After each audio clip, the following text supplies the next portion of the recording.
거룩한 주일 2월 첫째 주일입니다. 여러분들에게 하나님의 은혜와 또 응답과 예배드리는 자로서의 화평과 치유와 회복이 임하기를 주의 이름으로 축원합니다. 함께 인사하십시오. 사랑합니다. 축복합니다. 참 시간이라고 하는 게 지나가기는 분명히 합니다. 그렇게 뜨거운 불볕더위가 계속되는 것 같더니 이제 지나가네요. 선선한 바람이 불고 가을 스르래미 울음소리가 들립니다. 2월의 첫 주 우리는 일부 예배를 드리면서 교회에 새로운 한 역사의 페이지를 긋게 됐습니다. 일부 예배 때 보니까 주일학교 교사들이 와서 예배를 드리고 또 일부 예배 와서 예배 드리고 가신 분도 있고 또 어떤 분은 처음으로 일부 예배를 드리니 와서 일부 예배도 참석하고 2부 예배까지도 참석하는 집사님도 계시고, 하나님께서 예배 시간이 많아질수록 영광을 받으시고 예배 시간마다 모든 하늘의 은혜와 땅의 복들을 채워주실 줄로 믿습니다. 우리 모두는 자신의 살아온 인생의 나이만큼 삶의 여러 과정들을 겪었고 그 과정들을 일일이 다 생각이 안 나서 그렇지 그때마다 우리가 그 내용들을 하나하나 글로 썼다고 한다면 꽤 많을 겁니다. 아마 작은 책 한 권 정도는 쓸 수 있지 않을까요? 멋진 작가로서의 글은 아닐지라도 내 삶의 진솔한 그 경험들이 아마 기록되지 않았을까 생각이 됩니다. 성경에 나오는 수많은 사람들도 다 자신의 삶에 일기가 있습니다. 사람이 인생을 사는 게 단지 먹고 사는 것이 전부라고 한다면 삶이 이렇게 복잡할 필요 없거든요. 근데 우리는 동물은 아니잖아요. 짐승하고는 다르거든요. 우리는 우리의 삶에 먹고 사는 것, 그것이 가장 기본적인 것이긴 하지만 그 속에서 우리가 추구해야 될 것이 뭐냐면 어떤 방향으로 또 어떻게 살아야 하느냐, 이것이 훨씬 더 중요합니다. 만약 우리 삶에서 우리의 어떤 방향들, 어떤 쪽으로 가느냐가 잘못되어진다면 거기에 채워지는 모든 열심과 내용들도 잘못되어질 것입니다. 가장 중요한 것이 방향이죠. 그런데 우리가 살면서 이 방향이 잘못돼서 낭패를 당하는 일들이 많습니다. 난 나름대로 열심히 살았는데, 누가 뭐라고 해도 나 성실하게 애썼는데, 근데 살아보니까 어느 날 벼랑 끝에 서 있는 겁니다. 돌이켜보니까 이런 시점에서부터 뭐가 잘못되기 시작한 거예요. 우리가 살면서 가장 많이 되는 핑계가 어쩔 수 없었어, 그런 얘기입니다. 과연 어쩔 수 없었을까? 내가 하는 모든 일에 대한, 거기에 대한 이유와 또 합리적인 모든 내용, 변명들이 다 갖다 붙여지게 됩니다. 그럴 수 있습니다, 물론. 근데 방향이 잘못된 걸 알면서도 돌이키지 못할 때는 이게 사실은 더 무서운 겁니다. 잘못된 걸 알기는 아는데 안 돌이켜져. 이거 턴어라운드 해야 되는데 안 돌아서지는 겁니다. 잘못된 것이라고 하는 것은 처음 잘못된 것도 위험하지만 잘못된 게 시간이 지나서 굳어버리면은 돌이켜지기가 훨씬 더 어렵습니다. 우리의 삶에서 우리는 후회되는 일, 또 이렇게 했었더라면 하는 그런 일들이 있습니까? 왜 없겠습니까? 변하는 거, 또 우리 인생에서 뭔가 새롭게 되는 거, 그것도 다 때가 있습니다. 모든 만사의 때가 있습니다. 하다못해 울 때도 있고 웃을 때도 있고, 돌을 놓을 때도 있고 돌을 던질 때도 있다고 그러잖아요. 때가 없는 것이 없습니다. 각자 여러분에게, 또 여러분의 가정에, 또 우리 교회에, 누구든지 그 때라는 것이 있는데 그 때가 지나가 버리면은 그 지나간 때가 언젠간 다시 올 수도 있겠죠. 안 올 수도 있습니다. 근데 다시 돌아오려면 엄청나게 많은 시간이 걸리고 돌고 돌아서 오는 만큼 내 인생에 시행착오도 많고, 시행착오를 통해서 그 기간 동안 내가 겪어야 될 아픔과 눈물과 고통들도 많은 겁니다. 여러분, 하나님께서 여러분을 부르시는 때가 있습니다. 하나님이 여러분을 진짜 사랑하시고 하나님께서 여러분을 꽉 잡아주시고 뭔가 새롭게 변화를 시키고 새 출발을 시키려는 때가 있습니다. 그 때를 여러분들이 하나님의 은혜로 깨닫고 분별할 수 있게 되기를 주의 이름으로 축원합니다. 모멘텀이라는 말이 있습니다. 물리학적인 용어인데 운동량 또는 가속도를 의미하는 용어입니다. 흔히들 주식 투자에서 이런 말을 많이 쓰죠. 주가 추세의 그 가속도를 측정하는 지표인데, 주가가 상승세를 받으면 얼마나 더 탄력을 받아서 올라갈까? 주가가 하락하면 이거 얼마나 더 떨어질까? 이것들을 예측하는 이 예표가 모멘텀입니다. 그러니까 이렇게 선이 이렇게 있다가 선에 곡선을 그리면서 기울어지는 시점이 있는 거예요. 그 시점에서 이게 지금은 주가가 상승을 타고 있는데 앞으로는 주가가 떨어지겠다. 어떤 것은 지금은 주가가 떨어지는데 어떤 것은 올라가겠다. 이런 것들을 예측하는 거죠.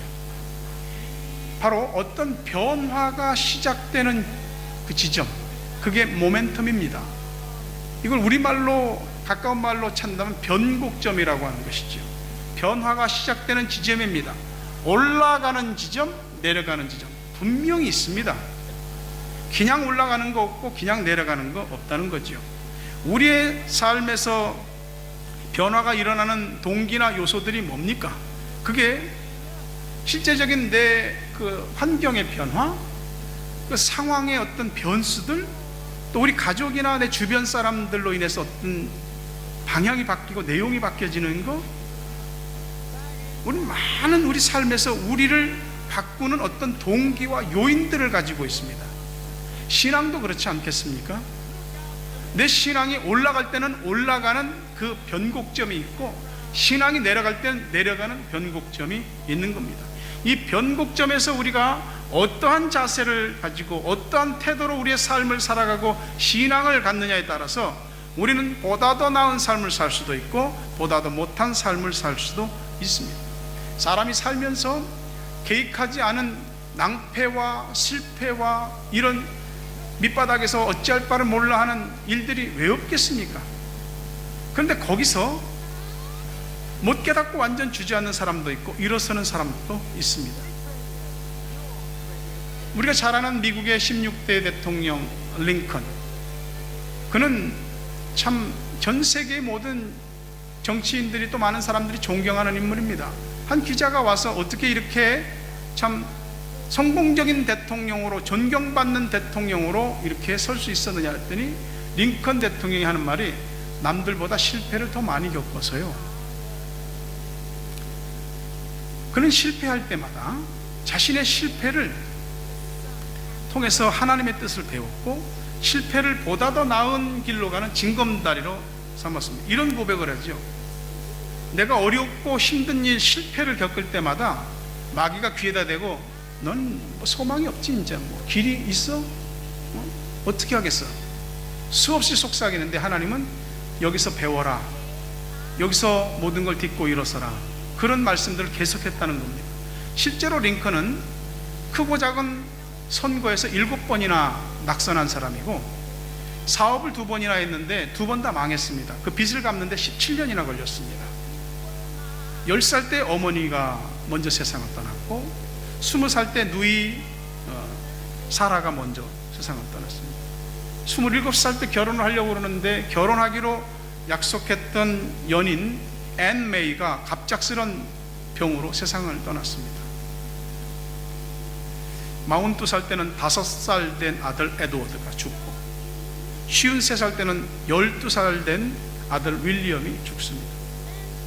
정말 삶이 힘들고 사랑하는 가족들이 곁을 떠날 때도 견딜 수가 없는 거죠. 어떻게 그런 것들을 이길 수 있었을까? 로마서 8장 28절 말씀이 링컨에게는 항상 가슴에 새겨져 있는 말씀이었습니다. 우리가 알거니와 하나님을 사랑하는 자 곧 그 뜻대로 부르심을 입은 자들에게는 모든 것이 합력하여 선을 이루느니라. 실패도 절망도 낙심도 내가 생각하는 객관적으로 볼 때 소망이 없는 것도 다 결국은 합력해서 선을 이루는 것이죠. 이 말씀이 링컨의 속에 믿음의 불꽃을 사그라뜨리지 않게 한 거죠. 우리가 이렇게 전체적인 걸로 봐서 그러니까 정말 대단하다, 좋다 이렇게 긍정적으로 말을 할 수 있지만은 막상 우리의 일이 되면 아무도 쉽게 말 못합니다. 어떤 일에 대해서 우리가 도전하고 출발하려고 할 때 그게 사실은 설레임과 꿈도 있지만 불안과 두려움도 염려도 있는 거거든요. 아브라함이 75세에 하나님이 너는 너의 본토 친척 아버지의 집을 떠나 내가 너에게 지시할 땅으로 가라 그랬을 때 이거 다 버려두고 떠난다는 것이 쉽지 않은 일입니다. 근데 아브라함이 떠났죠. 여러분, 우리가 아브라함처럼 하나님의 음성을 듣고 여기 오신 분들이 아마 있을 겁니다. 또 어떤 계획에 의해서 오신 분들도 있을 겁니다. 이 뉴질랜드에서의 또 여기 특히 타우랑가에서의 여러분의 삶들이 새로운 땅이 될는지 아니면 또 다른 낙심과 실패를 주는 땅이 될는지 우리가 어찌 알겠습니까? 어찌되었든 우리 인생에서 염려와 불안과 두려움과 낙심 이런 일들은 떠날 수가 없는 일입니다. 그런 속에서 다시 새 출발한다는 거 이게 참 어렵습니다. 처음 시작보다도 더 어려운 것이 리스타트입니다. 다시 스타트하는 것입니다. 컴퓨터를 다시 켜야 될 때는 그냥 다시 시작 버튼을 누르면 지가 알아서 꺼졌다 다시 켜지지만 우리 인생에 어디 그렇게 버튼 누른다고 됩니까? 그렇지 않잖아요. 처음 결혼하는 것도 어렵지만 다시 재혼을 하려고 하는 것은 또 더 어려운 일이에요. 사업을 처음 시작하는 것도 어려운 일이지만 실패했거나 어려움을 겪었다가 사람이 다시 사업을 시작하는 건 또 새 출발하는 건 더 어려운 일입니다. 우리 모두는 어떤 이유로든지 이곳에 정착하려는 사람들입니다. 한국을 떠나왔고 자녀 교육을 위해서 또는 이 땅에서 새로운 꿈을 안고 이민 정착을 위해서든지 어떤 이유로든지 여기 왔습니다. 하지만 우리 속에는 불안과 염려와 근심과 두려움이 깔려 있습니다. 왜요? 우리가 생각하는 계획이나 우리의 꿈과 달리 현실과 꿈의 간격이 너무 크기 때문에 그렇습니다. 그럼에도 불구하고 여기까지 왔는데 우리는 이미 출발 라인에서 스타트한 것입니다. 자이든 타이든 출발해서 여기까지 온 겁니다. 이곳에서 살아가는 일이 쉬운 일이 없습니다. 마음고생, 몸고생, 말고생, 이 언어고생 고생 아닌 것이 없습니다. 이민 1세대는 큰 희생과 아픔을 선택한 것입니다. 왜? 꿈이 있습니다. 그리고 부모가 살아온 세대보다도 더 나은 삶을 자녀들에게 물려주고 만들어주기 위해서 희생과 큰 결단을 한 것입니다. 남들이 뉴질랜드 하니까 좋지만은 실제로 여기서 살아가는 모든 일이 즐거움만 가지고 사는 건 아닙니다. 우리 모두는 이 땅의 이방인입니다. 누가 뭐라 그래도 이방인이에요. 쉬운 일이 하나도 없어요. 영주권을 받으면 다 만사 오케이냐? 그렇지도 않아요. 영주권을 받으면 영주권을 받은 이후에 또 겪게 될 모든 일들이 다 있습니다. 뉴질랜드 이민 정책이 문호를 좁히고 갈수록 타이트하게 해서 많은 사람들이 낙심을 하고 돌아갑니다. 제 경험으로 비추어 볼 때 14년 전이나 지금이나 이민 정책이 쉬었던 적은 한 번도 없었던 것 같습니다. 그 당시마다 어려운 일이 있었어요. 버티더라고요. 견뎌내더라고요. 어떻게든지 넘어서더라고요. 어떻게 버티고 어떻게 견뎌내느냐 하는 것이죠. 사람만 기대하고 있다가는 그냥 자빠질 때가 많습니다. 에이전트만 믿고 있다가는 일이 안 될 때도 있습니다. 이민성 직원이 내 담당자 케이스 오피서가 잘 만날 수 있는 거, 운을 기대하는 거 잘 못 만날 수도 있습니다. 우리가 기대하고 의지할 수 있는 사람이 분이 누굽니까? 하나님이 여러분의 마음과 의식 속에 꽉 들어차게 되기를 바랍니다. 그분 때문에 낙심하지 않게 될 이유는 하나님이 우리를 사랑하신다는 거죠. 그분이 우리를 사랑하시지 않으면 우리가 피할 길을 찾을 수도 없고 피할 길을 담대히 갈 수도 없는 일들이 많습니다. 여러분 인생에서 잊혀지지 않는 많은 일들이 있을 거 아닙니까? 또 어떤 장소들은 잊혀지지 않는 장소가 있지 않습니까? 성경에 나오는 야곱이 바로 그러했습니다. 그에게 잊혀지지 않는 장소는 베델입니다. 야곱은 욕심이 많은 사람이고 꾀가 많은 사람이고 인간적인 수단과 방법을 가리지 않고 자신의 목적을 위해서 다 쓰던 사람입니다. 둘째 아들로 태어난 것이 못내 아쉬웠습니다. 쌍둥이지만 형이 얼마나 먼저 일찍 태어났는지 모르지만 형 발뒤꿈치를 붙잡고 태어날 정도니까 무슨 차이가 얼마나 있겠어요. 자기가 먼저 나가는라고, 형이 먼저 나가니까 못 나가게 하려고 형 발뒤꿈치를 잡았어요. 못내 둘째 아들로 태어난 것이 서러워서 큰아들의 장자권을 그렇게 사모했습니다. 그래서 형한테 속여서 형이 배고픈 거 못 참는 거 알고 팥죽 한 그릇에 장자의 명분을 샀고, 아버지와 형을 속여서 장자가 받아야 될 축복을 다 받아버렸습니다. 그러니 형이 동생한테 속은 걸 알고 분통이 터져서 내가 언제고 기회만 되면은 너는 내가 가만두지 않겠다, 벼르는 겁니다. 어머니 리브가가 생각할 때에 이거 이러다가 아들 둘을 한꺼번에 잃겠다 싶어서 야곱을 외갓집으로 보냅니다. 말이 외갓집으로 보내는 거지, 성경을 통해서 보면 야곱이 도망치고 있습니다.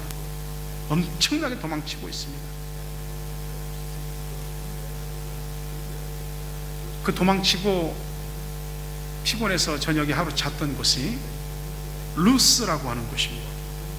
거기서 노숙을 하면서 자는데 하나님이 그에게 나타났고, 하늘 끝에 계신 하나님이 보였고, 땅과 하늘을 잇는 사다리가 보였고, 사다리 위를 천사들이 오르락내리락 하는 걸 보았습니다. 정신이 버떡 났습니다. 하나님이 우리 집안에만 계신 줄 알았더니 여기도 하나님이 계시는구나. 내가 우리 할아버지 아브라함의 하나님, 우리 아버지 이삭의 하나님인 줄만 알았더니 집안에만 계시는 게 아니고 여기도 계시는구나 하고서 야곱이 거기서 자기가 돌베개를 하고 있던 그 베개를, 돌을, 제단을 쌓아서 예배를 드린 겁니다. 그리고 하나님의 은혜를 경험하죠. 나로 내 고향 땅에 다시 무사히 돌아오게 해주시면 하나님을 나의 하나님으로 섬기고 내 소득의 11조를 바치겠습니다. 그 하나님 앞에 조건부 소원을 하면서 20년 동안 외삼촌이 계시는 바단 아람에서 그는 하나님의 보호를 받았습니다.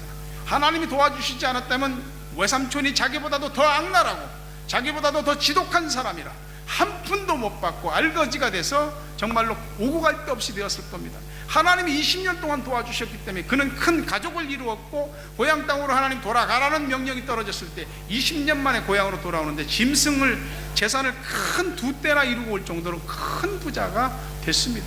근데 고향 땅으로 돌아오는데 형이 20년 전 일을 못 잊는 게, 사람은 참 한 번 맺히면 못 잊어. 그래서 너 돌아온다고 소식 내 들었다, 가만 안 두겠다. 400명의 군사를 거느리고 오는데 야곱이 두렵습니다. 자기 재산도 먼저 앞으로 보내고 자기 가족들도 먼저 보내고 자기 혼자 야복이라고 하는 강에 머물러서 하나님 앞에 기도하죠. 하나님 한 번 더 도와주셔야 되겠습니다. 나 지금 고향 땅으로 돌아오는데 하나님이 이 문제 해결해 주시지 않으면 나는 죽습니다. 뭐 가족이고 재산이고 다 박살나게 생겼습니다. 간절히 하나님 앞에 기도하는데 날이 새려고 할 때까지 기도하는 겁니다. 하나님을 씨름했다는데 씨름이 하나님과 붙들고 기도하는 것입니다. 울며 불며 간구했죠. 나를 축복하기 전에는 절대로 보내드릴 수 없습니다. 가실 수 없습니다. 그랬더니 하나님이 야곱을 거기서 이스라엘이라 부르고 길을 열어주시죠. 죽이려고 했던 형이 극적으로 마음이 변해서, 아우 20년 만에 보니 참 반갑네. 20년 만에 돌아오는 고향 땅이 얼마나 낯선가. 걱정 마, 형이 다 앞길 예비해주고 네 보호자가 돼줄게. 놀라운 역사입니다. 근데 사람이 말이죠, 잊어버립니다. 은혜 받았던 것, 또 하나님이 도우시고 역사하셨던 거 잊어버립니다. 처음 하나님을 만났던 베델에서의 하나님도 잊어버리고, 20년 타향살이에서 함께 도와주시고 자기를 이만큼 복되게 하신 하나님도 잊어버리고, 야복강에서 기도해서 응답받았던 것도 잊어버리고, 고향 땅이 돌아오니까 다 잊어버리는 것입니다. 신명기 32장 15절에 보니까 그런데는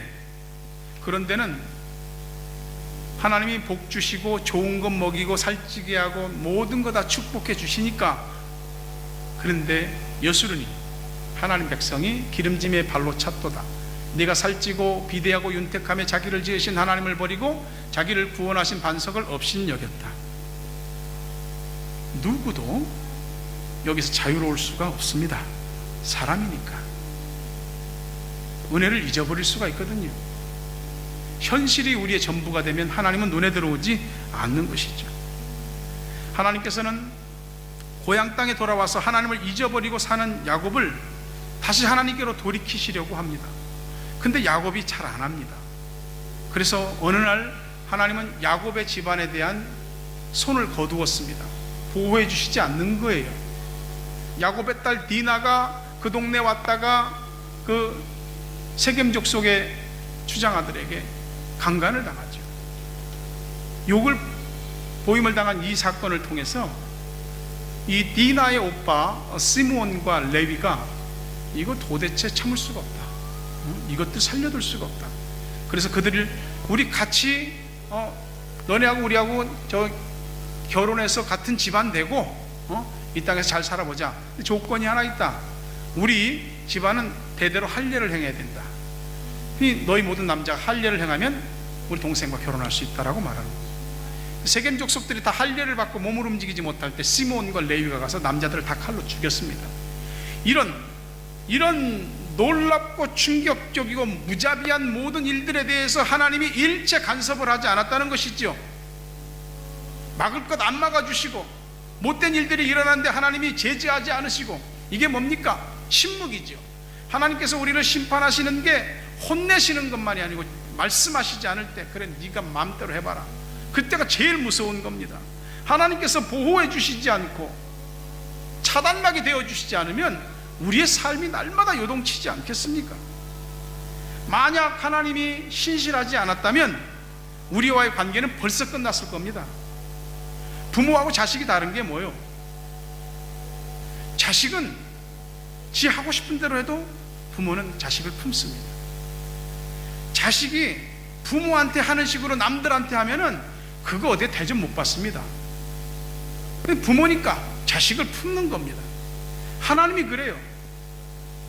우리가 한 것을 보면은 벌써 하나님과 우리 사이는 끝났어야 돼요. 근데 하나님이 다 품어주시는 거예요. 우리가 하나님 앞에 서운한 거 있으면 지켜야죠. 근데 만약에 우리가 서운한 것을 지키지 않았다 할지라도 하나님이 날마다 빛 독촉하듯이 야 너 왜 그랬냐, 왜 약속 안 지키냐 계속 쫄라대면은 우리 죽습니다. 근데 하나님께서는 기다리시는 거죠. 우리는 하나님을 버렸어요.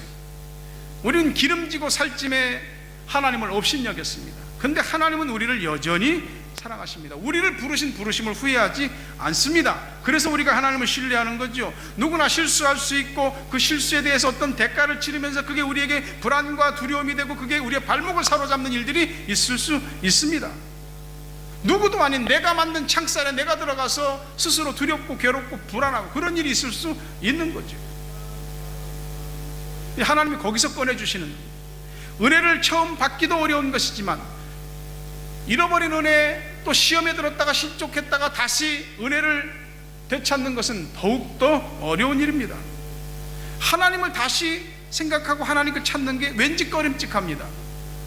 양심이 하나님께로 가기가, 양심이 뭔 양심입니까? 자기 하고 싶은 대로 할 때는 양심 같은 거 안 따졌잖아요. 근데 하나님께로 돌아오려는데 뭔 양심이? 우리 보고 야 너 뻔뻔하다 그런 소리는 안 하십니다.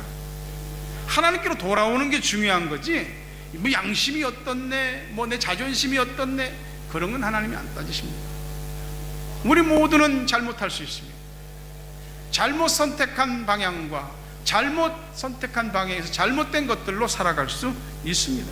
근데 우리가 일정 거리 이상 하나님께로 더 멀어지면 하나님이 확 잡아당깁니다. 우리가 애들 손잡고 갈 때 애들이 엄마 아빠 손잡고 랄랄랄랄랄랄라 지 맘대로 이렇게 막 흔들고 가는데 부모 손을 놔서 위험한 데로 빠질 것 같으면 딱 잡고 확 잡아당깁니다. 하나님이 잡아당기는 그게 모멘텀의 시기죠. 그게 바로 우리를 하나님께로 돌이키시는 터닝 포인트입니다.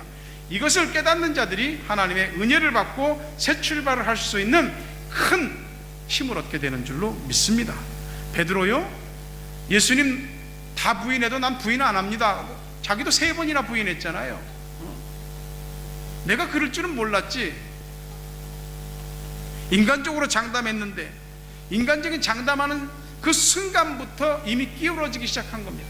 근데 닭이 울으니까, 예수님이 네가 닭 울기 전에 3번 나를 부인하리라, 그 말씀이 생각나는 겁니다. 그 닭 울음소리가 또 다른 모멘텀이죠. 다시 상승하는 시작입니다. 이거는 진짜 아직은 아무것도 아니지만은 나중에 베드로가 주님 앞에 어떤 사람이 될지를 생각해 보면 이 닭 울음소리가 상승의 모멘텀인 것입니다.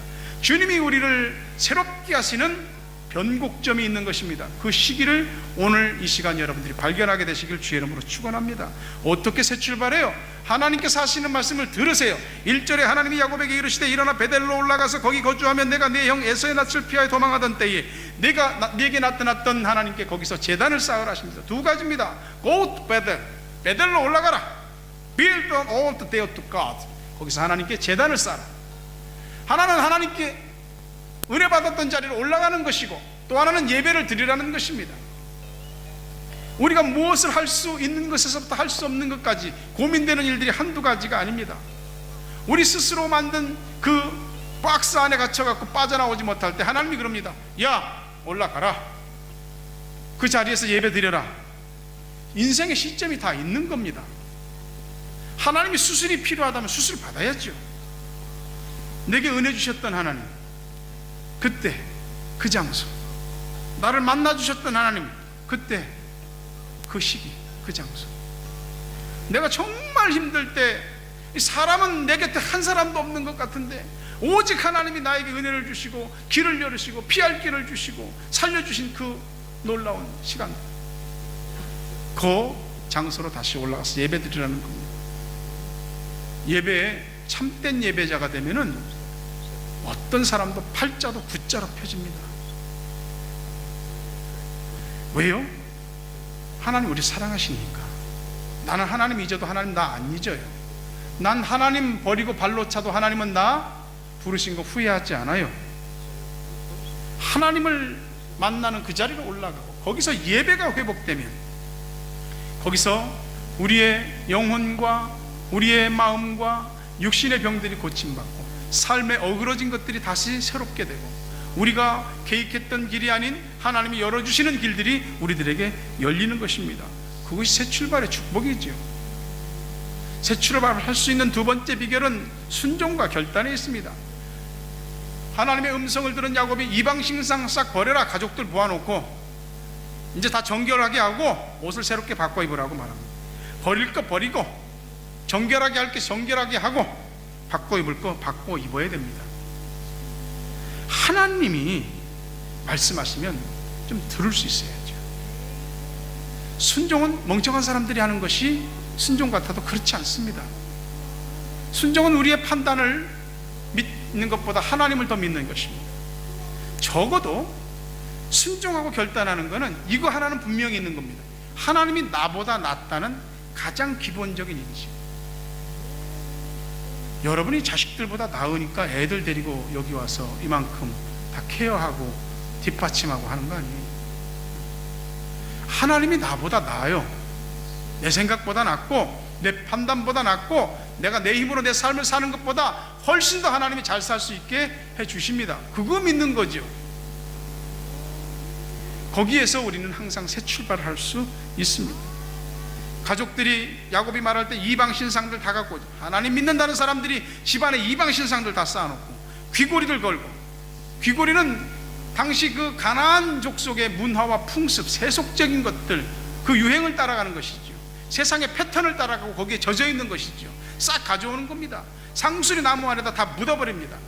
여러분, 하나님이 싫어하는 거 있으면 갖고 와라 그러면 그 다 갖고 와서 묻어라 그러면 묻어버리는 것입니다. 묻은 것 또다시 파내려고 하지 말고 하나님과 사이에 걸림돌이 되는 것부터 그거부터 정리해야 되는 것입니다. 그것이 순종이고 그게 결단입니다. 우리가 해야 할 일을 해야죠. 하나님이 초자연적인 방법과 능력으로 야곱의 가족들을 그냥 바구니에 둥둥 싸갖고 그냥 공간 이동시키듯이 베델로 딱 옮기고, 야 여기서 예배 드려, 이렇게 하시지 않고 베델로 올라가, 거기서 예배 드려. 자기가 하는 겁니다. 근데 두렵지요. 왜요? 자식들이 벌려놓은 일이 있어요. 자식들이 벌려놓은 일 때문에 꼼짝을 못하는 거야. 세겜 족속을 다 도륙을 내버렸으니 주변 족속들이 야 저거 야곱 저 뭐야 20년 만에 고향 땅에 돌아왔다고 하는데 어디서 감히 이따위 짓거리를 하냐고 완전히 떼뭉쳐서 와갖고 쓸어버리면은 야곱의 가족이고 뭐 재산이고 뭐고 다 한 방에 다 끝나는 겁니다. 두렵습니다. 이거 안에만 있기도 불안하고 바깥으로 나가기도 겁나는 겁니다. 어떻게 해야 될지를 몰라. 근데 하나님께서 야 베델로 올라가 거기서 예배드려 그랬더니 지금 움직이는 겁니다. 하나님이 하실 일이 있고 내가 할 일이 있죠. 내가 할 일을 그것까지도 하나님 앞에 미루는 사람들은 절대로 새 출발 못합니다. 하나님께서 우리들에게 어떤 경로를 통해서든지 말씀하잖아요. 그 말씀 들으세요. 순종하세요. 결단하시면 말씀하신 하나님이 책임질 것입니다. 야곱이 순종했을 때 하나님이 앞, 뒤, 좌우를 보호하신 줄로 믿습니다. 야곱이 하나님께서 말씀하신 베델로 올라갈 때 거기 예배드리기 위해서 갈 때 사면 고울들의 두려움을 주어서 아무도 야곱을 추격하는 자가 없다고 그랬습니다. 쫓아오면 죽습니다. 아무도 추격하는 자가 없습니다. 누가 그 두려움을 주겠습니까?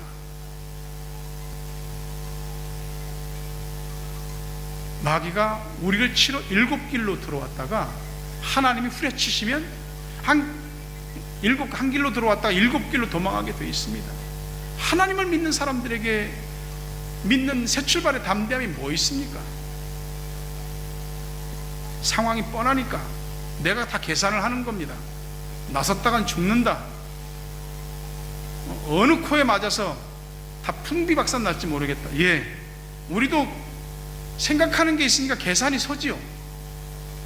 하지만 하나님이 우리를 위해서 하신 말씀은 반드시 책임진다는 것을 믿으시기를 바랍니다.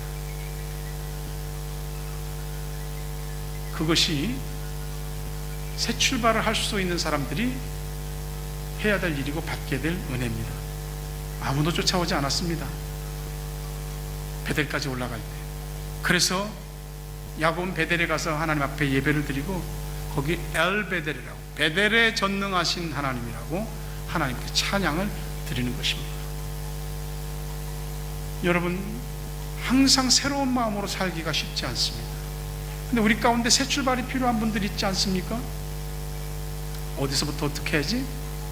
하나님의 말씀을 들으십시오. 뭐라고 하시는지. 올라가라고 하는 거 있으면 올라가시고, 예배드리라고 그러면 예배드리십시오. 그리고 하나님께 가까이 가기 위해서 내가 정리해야 될 것들이 있다면 싹 갖다가 땅에 묻어버리십시오. 그리고 하나님 말씀하신 거 믿고 출발하십시오.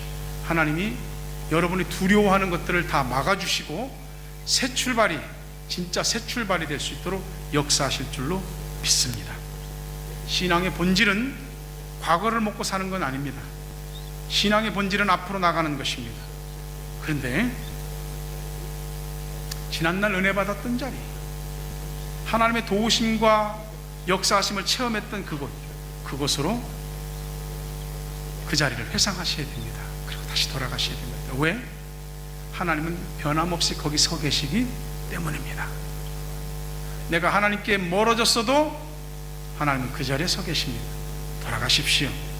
하나님이 사랑하는 내 아들 딸들아, 베델로 올라가라. 다시 예배를 회복하라. 나와의 관계를 다시 새롭게 하자 라고 하실 때 믿으십시오. 믿고 움직이면 하나님께서 우리의 동서남북 사면을 책임지실 줄로 믿습니다. 야곱과 그 가족들에게 베푸셨던 새 출발의 은혜가 오늘 저와 여러분들에게로 내려지기를 주의 이름으로 축원합니다. 믿으시기를 바랍니다.